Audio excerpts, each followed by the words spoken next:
This is Aaron Bronsteter of TSN, and you're listening to Vibe 105. Vibe Talks. Vibe Talks. More than just music. Hey everybody, this is Giancarlo Aulino reporting for Vibe 105 with a Sports Vibe Talks segment where we're going to be diving into the world of mixed martial arts today. To help us out, I'm happy to be joined by my guest. You've seen him on TSN. He is one of the best Canadian MMA analysts in the game right now, Aaron Bronsteter. How you doing, Aaron? I'm good. One of the best. I'm out of here. Thanks for having me on, Giancarlo. I appreciate it. How you doing today? I'm good, man. How about you? Doing great. A lot of news to get into in the MMA world, but I want to start off with this wild year we've had in the UFC. It's been far from perfect, but got to give credit where it's due there. Dana White got a lot of criticism when he had that Fight Island idea, and the way it went off kind of gave a framework for other sports. So what were your thoughts when Fight Island started to become a thing, and your overall expectations when it all came through? Yeah, you say far from perfect, but when you look at what everybody's had to deal with this year, it's impossible to be perfect. I think that what they've done is as good as any other sports league in the world, right, or at least in North America right now, in terms of how they've executed this. You know, there's been stumbles across, along the way, just like all of the other leagues. You've seen NFL games getting postponed and delayed and things of that nature. And of course, MLB games, some teams didn't play a full season, if I recall. So, it's really difficult to have a perfect year. I think that you've got to kind of, no pun intended, roll with the punches. And I think they've done a great job of being first, making sure that they're able to do what all of the other leagues seemingly were afraid to do or unable to do right away due to whatever reason. The UFC jumped right in with both feet. And you have to give them a lot of credit for that because they found a way to make it work, and they found a way to make it work safely above all else.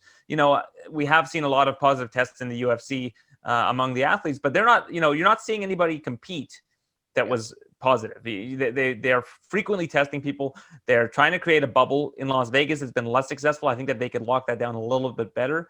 But in terms of Fight Island, you haven't had a single positive test of a fighter. Once they've gotten to Abu Dhabi, they've cleared all of the different protocol. You're not seeing positive tests there. And they've been able to create a really, really tight bubble in the United Arab Emirates. And I think that they really need to be applauded for doing that because they kind of set the tone for other leagues who are trying to build bubbles of their own.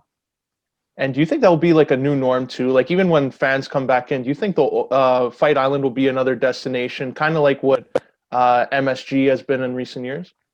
Well, they have a contract to go there every year. I think it's for 5 years. Of course, they've gone above and beyond that this year. But, I'm sure that they are on great terms with the tourism board in Abu Dhabi and the government of Abu Dhabi to continue to put on events there. And I wouldn't be surprised if you start seeing a lot of events and especially the Fight Island model, going there, doing 3-4 events in a row. And that being part of their annual schedule. I think that they kind of owe it to Abu Dhabi for opening their doors to the UFC and helping them create a safe bubble, creating, basically the fighters and everybody on Fight Island are like, they're isolated with, I think it's like a 10-kilometer radius of anybody else on the island. Like they've basically created a legitimate bubble in that area. And I think that with the help of their government and being able to pull that off, I feel like they're really going to have Abu Dhabi as kind of their second home going forward on top of Las Vegas, just like we've seen it this year. But of course, when things open up again and they're able to do shows in different cities, I think that Abu Dhabi is going to be an annual destination for more than one event going forward. Yeah, and one of the events that they had on Fight Island, it was Khabib Nurmagomedov defending his title. He took on Justin Gaethje, defended it. He looked dominant in that fight. And then after that, he retired. But the way the rankings are and the way the title situation is, Dana White hasn't said anything of this title's vacant. He still considers Khabib the champ, and he even said he wouldn't rule out him coming back. So with all these fights now being planned for 2021, what do you think the division is going to look like? Well, I don't think Khabib's coming back. Dana White says he hasn't really spoken to Khabib, but they have a meeting set with one another. Now, if anybody can convince Khabib to come out of retirement, Dana White is certainly a top candidate.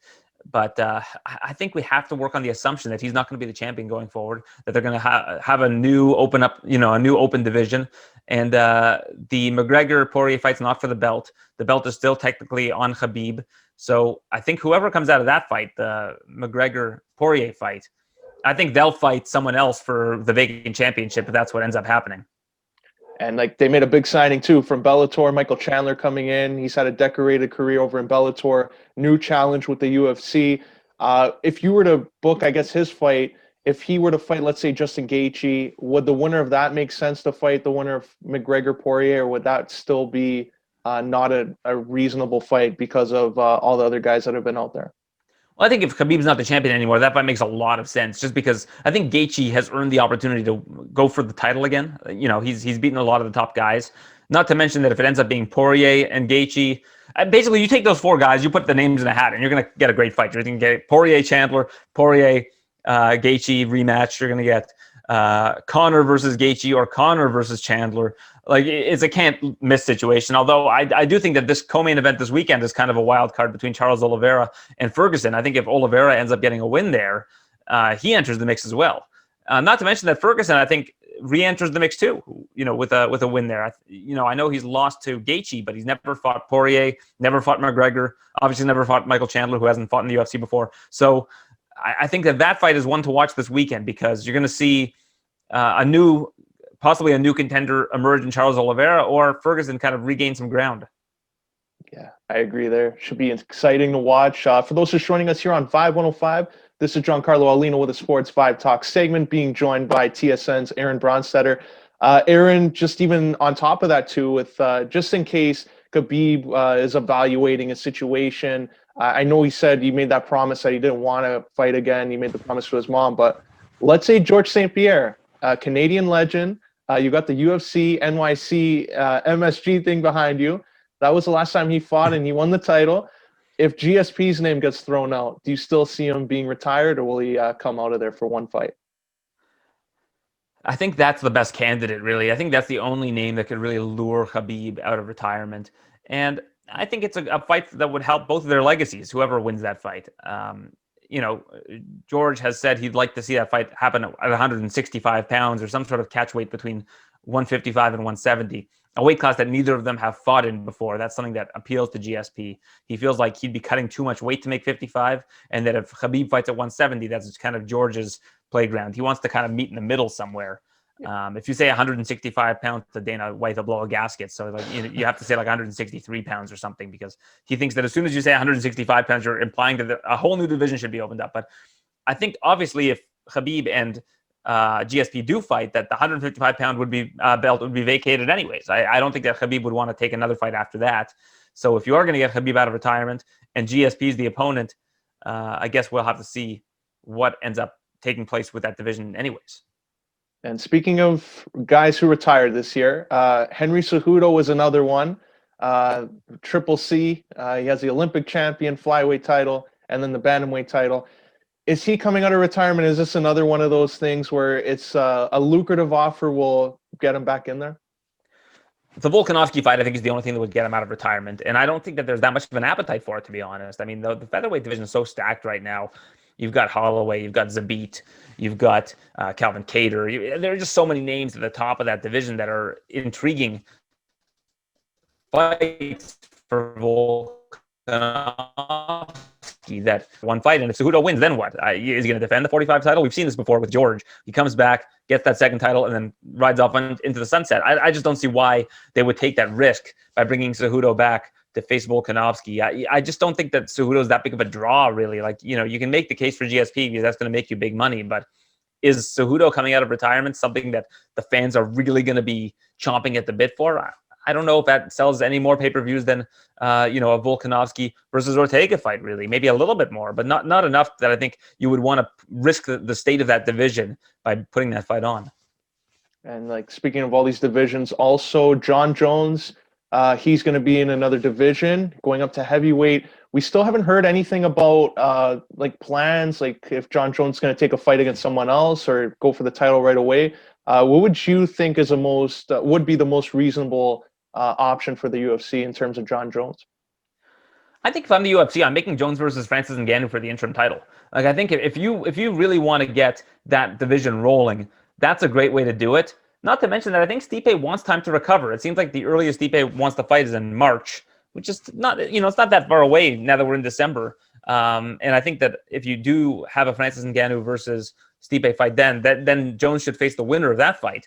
But how long is Jones going to want to sit around for, right? Like, he'll have been off for a year come February, which is, just around the corner, right? So this is a guy who's in his prime right now, who wants to establish himself as the best ever. I personally think he is the best ever. I know that a lot of people disagree with that, but he really wants to win that heavyweight belt so that there's no questions that he basically says he doesn't want anybody to have any questions about who the greatest of all time is. And that's why he wants to win the heavyweight title. Although I think that anybody who doesn't currently think he's the greatest of all time is probably never going to think he's the greatest of all time, because their rationale is usually the failed drug tests disqualify him from that. So he can win the heavyweight title, light heavyweight title, middleweight title, move down to flyweight, win the flyweight title. I don't think it's going to matter to anybody that, if he wins another title or not. I think that if you've disqualified him and taken him out of the conversation, that's probably the way it's going to stay. Yeah, I agree. It's going to be interesting because like Francis Ngannou has been knocking guys out, knocking out former champions in less than a minute, and then Jon Jones comes up. So like those two guys, they deserve a title shot because of what Jones has done at light heavyweight, and then Stipe, I think, is the guy that's probably going to determine that. So if you're Stipe, do you take Jon Jones or do you take Francis Ngannou, knowing that he already has that win over him? I don't think that he has the choice, but I think it's going to be Francis. I think Francis is next in line. He's established himself as being next in line. Plus, there's a lot of intrigue because Stipe was the only guy to beat Francis in the UFC, unless you count that abysmal Derek Lewis win that really nobody won that fight. The fans didn't win. Derek didn't win. Francis didn't win.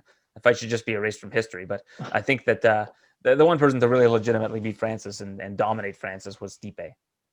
Yeah, I agree there. Once again, for those just joining us here on Vibe 105, we're being joined by Aaron Bronsteter of TSN. And Aaron, just a couple final thoughts here on the UFC before we move on. You spent some time, you've been interacting with Dana White at events. What's it like interacting with Dana White? What's he like in the UFC there? I always say that Dana White's my favorite interview to do because I find it such a challenge. He does so many interviews, and a lot of them he says the same thing. Now, my goal is always to make sure that I get something fresh from him in every interview. I don't want to ask him questions he's already been asked before because I know I'm going to get the same answer. So, he really makes me work hard to come up with creative ways to interview him. And that's the thing I love about interviewing Dana White, is that it's a real challenge for me, and I enjoy that. That really gets me out of bed in the morning. He's my favorite interview subject. I'm actually speaking to him today's Wednesday, tomorrow. So I'm looking forward to that as well. And a lot of questions I want to ask him as we wrap up the year. But it's always one of my favorite interviews to do. I think my absolute favorite interview actually is Dana White, because I find it just to be a real puzzle. And I enjoy being able to use that part of my brain. And he's an interesting guy, just different from all the commissioners in other leagues. It's refreshing to see that Dana White can be a little blunt sometimes, but I think that's part of what lures people in. That's what everyone, they know they're going to get a straight answer from him. So I think that's great that he's not like other commissioners in other leagues. So that's good to see out of him. And I guess finally on the UFC, if you were to best describe what this year was like for the UFC to an average sports fan, what would you best describe it as? I think it was a real transitional year. I think they learned a lot about themselves in terms of how they can operate and how they can adjust on the fly when they need to. The UFC has been great at that. Whenever there's been something thrown at them, they are always usually able to adjust. They've canceled so few events over the years because of the ability to adjust on the fly. And I think this year is going to be a real transformational year. I think we're going to see a lot of new talent being developed. We've seen Anthony Johnson today reports that he's now with Bellator, that they mutually agreed to release him. They released Yoel Romero. They reached a mutual agreement to release Yoel Romero. Looks like they're getting rid of a lot of the older talent. I feel like they think now is the time where they can start building new challengers. And you look at these divisions, and there are so many good, fresh athletes that a year ago were nowhere near title contention. You look at it now, and it's just such a different terrain. And I think that they're recognizing that, and they want to start building new champions. I think Khabib leaving gives them kind of an opportunity to do that, with Conor returning as well. I think that we're going to see a lot of new stars rise. I think 1 year from today, there are going to be new stars in the sport that we never would have imagined would have emerged as stars. You look at guys like Khamzat Chimaev that have come out of nowhere this year to get all of the star recognition. Joaquin Buckley is building a name for himself. Like, all of these people were nowhere a year ago in terms of the mainstream perception of this sport. So I think that they're recognizing now that they can start building their own stars and fast tracking them, and they've got a nice stable of young talent that they can really look forward to as the next generation of talent in the UFC. Yeah, I agree there. Well said on that, especially with Dana White's Contender Series. I think that's another way that they have been building some of these stars that have come up. And made a name for himself in the UFC. We're going to transition now to Bellator MMA, the other promotion in town there. And Scott Coker made a big signing, like you mentioned there. Anthony Rumble Johnson is now, looks like he's going to be in the light heavyweight division. What do you think he adds to Bellator after a long layoff that he's had so far?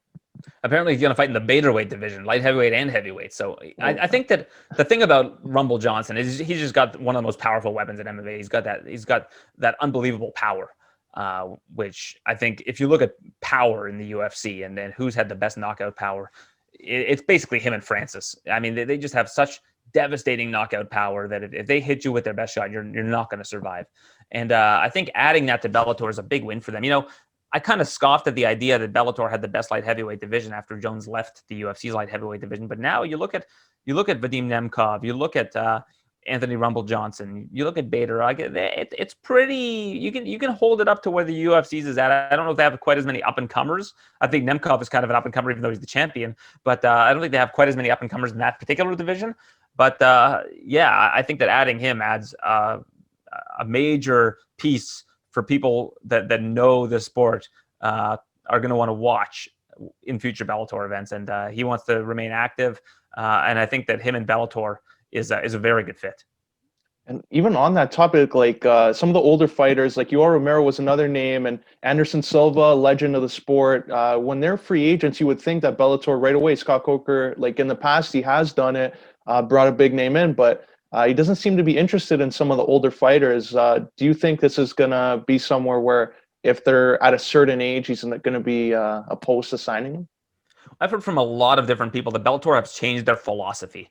They don't want to be the place where UFC retreads go, where you have people that have left the UFC and now they're going to go to Bellator, and Bellator is just going to build their brand off of former UFC people. They want to develop their own talent. And you look at AJ McKee and how amazing he has looked. You look at Pitbull, who I think is a top 10 pound for pound guy in the sport. He's an unbelievable fighter. They're starting to really develop their own talent. And I think that is going to be huge for them. And they've taken a lot of gambles with young talent over the years, and some have paid off and some haven't. I mean, Aaron Pico I think is still a work in progress, but when he was signed, he was like the LeBron James of MMA. People said that. And I still think that to an extent it's true. You look at how many different tools and weapons this guy has. Now, he is a bit chinny, and I think that if he can avoid getting into firefights, it'll certainly help his longevity in the sport and his championship potential. But then there are other guys like Ed Ruth who haven't panned out. Ed Ruth, I thought, was going to be a super prospect. But it looks like they're going to continue to sign a lot of these up-and-coming prospects and build them up rather than try to take talent from other places that already have a name attached to them that will come to the UFC or come to Bellator rather and compete there. It just seems like that seems to be the philosophy going forward. And you brought up there AJ McKee, that featherweight Grand Prix right now. Like some of the finishes he's had are amazing. He's making a name for himself as well as being some of the guys or among the guys that could be top 10 regarded in the sport and featherweight divisions. What do you think of AJ McKee's development thus far? And is that the likely final when this is all said and done, him and Pitbull? Well, it's been perfect. I mean, he's had all of his fights in Bellator. He's won all of his fights in Bellator. I think it will be him and Pitbull. Although I will say Emmanuel Sanchez is nobody that you should overlook. Emmanuel Sanchez is a fantastic fighter. That fight against Pitbull, the rematch, is going to be awesome. Like I think Emmanuel Sanchez has made huge gains in terms of his development. So whoever AJ McKee ends up fighting, I think he's going to face Pitbull eventually. Like even if he ends up facing Sanchez and beating Sanchez, I think Pitbull will be the immediate next in line fighter. So I think we will get that fight eventually, and I think that's the best fight that Bellator can make right now, especially with their own homegrown talent. That's a real super fight. So I think that will be the final. I know McKee's already made it to the final, so we'll see what happens with Sanchez and Pitbull. Again, I don't want to write Sanchez off. I think that he's a really strong fighter, and that's going to be a really good fight. Yeah, and also like just even on the topic of Grand Prix, I think Bellator does that what the UFC doesn't, that tournament style format. Do you think that long-term, that's a way to go for Bellator to gain more popularity by doing something that was popular in Japan and bringing it to a North American market like that? I think it's been a big success for them. I think the most success for them has come because they draw it out. they're not trying to finish it quickly. They're not trying to get it all wrapped up quickly. They make it a long-term thing. All the fights are 5 rounds, which I love. The title's on the line in the tournament. So the division is still progressing. That's the thing that they've done right with this. I think having the champion in the tournament has always been the missing ingredient from these tournaments in the past. Bellator was built on tournaments. When it was originally founded, the whole season was just tournament after tournament after tournament in every division where the winner would face the champion at the end. I think that having the champion compete in the tournament itself really changes things. And, PFL's kind of done the same thing. Whoever wins that $1 million, they're in the next tournament. They're not waiting they're not the final boss, like in a video game where you don't have to face anybody along the way. I think that that system has worked really well because you can have a new champion crowned in the first round. And the championship just keeps getting defended throughout. And then at the end, you kind of have the grand champion. I love that format. And the funny thing about it is, it's kind of what every promotion does in general. They just don't call it a tournament, right? They're still having contender bouts. They're still having 5-round main events. They're still having all of these different fights that have a lot of meaning but the big difference is you kind of know who the next person they're going to face is, which is kind of what makes it cool. You can look ahead to the bracket and kind of make fantasy fights and see what's going on. That's why I think it's worked, and I love it. I love the format, and I hope that they continue to do that every year because I think that all of their tournaments have been wildly successful so far in this Scott Coker era. Yeah, I agree with you. They've been all fun to watch. They had their surprise finishes too, and some of them, like the welterweight one. We saw the heavyweight one where Ryan Bader just ran through all the guys, like Fedor at the end. So I agree with you. I think it's exciting to see. And also something else that Scott Coker does that he deserves a lot of credit for is a cross promotion with other MMA companies. We saw with Ryzen that they had that co-branded event in Japan. Do you think that would work if the UFC, because I know Dana White's opposed to that type of thing, but do you think that's something they should look at going in the future? Maybe a UFC Bellator, have a couple fights on one card? I don't think that they would do that. But I do think that if there's a situation where there's some sort of murky water about who the best is, like if AJ McKee just runs through everybody and everybody says this guy's the best 45er in the world, hands down, then Dana White might say, well, let's see about that. You really need to pique Dana White's interest. And I don't think that right now is the time. But I think under the right circumstances, it could be a possibility. A very, very slight possibility, mind you, because Dana White has never really done that kind of thing. I mean, they wouldn't have Fedor in his prime compete because they didn't want to co-promote with M1 Global. So if that's not going to get them to co-promote, it's going to be a really far cry for them to do that right now. I think that, again, the right set of circumstances has to allow for it, and I don't think that exists right now. And once again, for those just joining us here on Vibe 105, we're being joined by Aaron Bronsteter of TSN. Aaron, just even on that topic of Bellator, like AJ McKee is a exciting fighter to watch. Who is a fighter you think that if you were going to put a fight together with a UFC guy or multiple fights, men or women, what are some of the fights that would pique your interest as a MMA analyst and as a fan? Well, let's go division by division. In the women's divisions, I think Shevchenko versus Ilima-Lei Macfarlane would be an interesting one. I think if you could do Cyborg Nunes too, I'd be interested in that. I think everybody would be. And then you get into the men's divisions. I think in the bantamweight division, Archuleta versus Piotr Jan, the two champions, I think would be a great fight. I think that that it would be fun to see what happened there. I think in the featherweight division, Pitbull versus Volkanovski would be great. And then I think in the lightweight division, Pitbull versus Conor McGregor would be amazing. Or Pitbull versus Justin Gaethje would be amazing. Pitbull versus anybody, really. Then you move up to welterweight. That's a no-brainer. It would be Lima versus Usman. Yeah. I think Usman would roll in that fight, but who knows? I mean, based on what we saw in that last Mousasi fight, Mousasi was able to just take him down at will. And Ben Askren did the same thing to Lima. So I don't see why Usman wouldn't have his way with Lima. But that being said, it would be an interesting fight.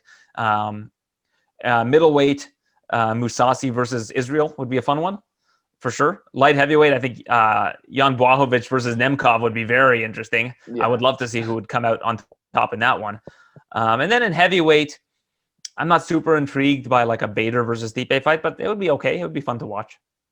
Yeah, those are some great fights. I think Dana White, if you bring that up to him, I think that would be the one that gets the ball rolling there. Maybe Cyborg. Well, what's in it for him? It would sell a lot and people would be interested in that one-night event, but you're also really elevating Bellator. Like, what happens if all the Bellator guys win? Like, what happens if Cyborg knocks out Nunes in the rematch? Pitbull ends up beating Conor McGregor. it would crush the UFC's brand. So that's the risk involved. Like it looks good on paper, but the grass is always greener on the other side. But if you're assessing the risk of that, I don't know. I think that would be what would stop them from doing it, because sure, all the UFC guys could win, but then what changes? Everybody already considers them to be the premier promotion in the sport.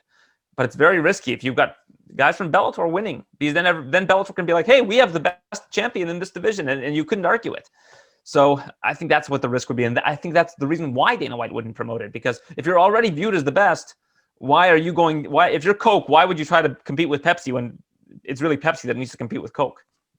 Yeah, that's true. And do you think that kind of is why Dana White's opposed to it? Like we saw Pride back in the day when Chuck Liddell went over there and then Rampage Jackson beat him. Do you think that's left the sour taste in his mouth and being open to those type of things? No, but I just think Pride might have been considered the bigger promotion then, and the UFC was still pretty early in the UFC's time, and they wanted to prove that they could hang with the guys in Japan. So it's a little bit of a different story. I just don't think. I think the reason why he wouldn't do it is for the reasons that I outlined. It's just too much risk involved with your brand to do that. Yeah, would be interesting. Cyborg, especially, she has been open to it. Scott Coker wants to make that happen, but it all depends, even Amanda Nunes, Dana White. So it would be something to look out for. But a final question I want to ask you about is, the idea of legends fights. We saw Mike Tyson, Roy Jones Jr., the Legends Only League in boxing. MMA, though, like Bellator did try that with Shamrock versus Gracie. Not the best of outcomes. Like, do you think we'll see something where we'll see legends fights in MMA more often? I think what would work is what Vitor Belfort had talked about, which was a legends promotion, like a promotion that's strictly based on legends. You have a different rule set, maybe 3-minute rounds, 3-minute rounds instead of 5-minute rounds. I think people would watch. I think people would be interested, because the thing that people hate to see is when you take an older veteran and you kind of throw them to the wolves. You have them face somebody like Randy Couture versus Lyoto Machida. Like, I don't think that people want to see prime fighters face, past their prime fighters. But I think if you take two fighters that are around the same age, around the same skill level, that still have kind of name value, and you put that on, that people would watch and it would be entertaining. So I think that that's probably what we would see in the future. And I think that would be a really viable model. I'm surprised nobody's tried it yet. Is there a legends fight that would excite you to say, okay, you know what, that makes sense. I would actually like to see that? Yeah, probably. I don't know off the top of my head what that would be. I would love to see Anderson Silva face maybe Tito Ortiz or something along those lines, but I don't know. Off the top of my head, I can't really come up with one. But I mean, would you watch Tito Ortiz versus Anderson Silva if they put that on? I would. Yeah. I think you've got two guys that are kind of a similar age, similar skill level at this point in time. Anderson would be moving up a weight class, would be intriguing.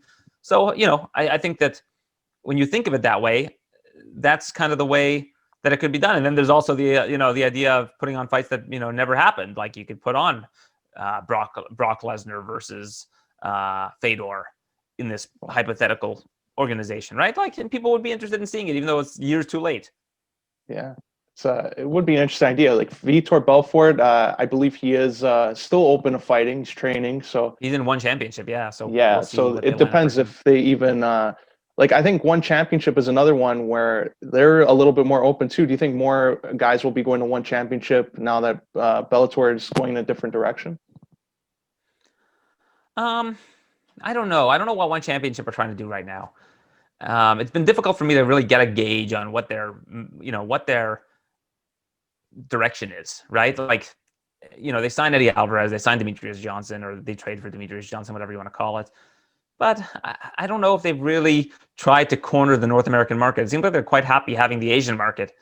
So I guess we'll see what their direction is. I'm still not really certain what they're going to do. And if you ask me to name like 3 or 4 of their champions, I don't know if I could, right? I don't know how top of mind they are in terms of North American MMA and the fans there. I could definitely name 4 champions. I'm just being facetious, but I don't think that most people that follow MMA could. Yeah, I agree with you. And on that note, Aaron, how can our listeners follow you on social media, and how can they listen to all your MMA shows on TSN? So on Twitter, it's at Aaron Bronsteter, and all of my content I share there for the most part. So if you follow me on Twitter, you'll be able to find me. And of course, you can watch TSN and watch all of our great UFC coverage. Yeah, I highly recommend that follow. Great MMA content there. Aaron, I'd like to thank you for sharing your time and coming on Vibe 105 to speak all things MMA with me. And I wish you all the best. Thanks, Giancarlo. Thanks for having me. Appreciate it.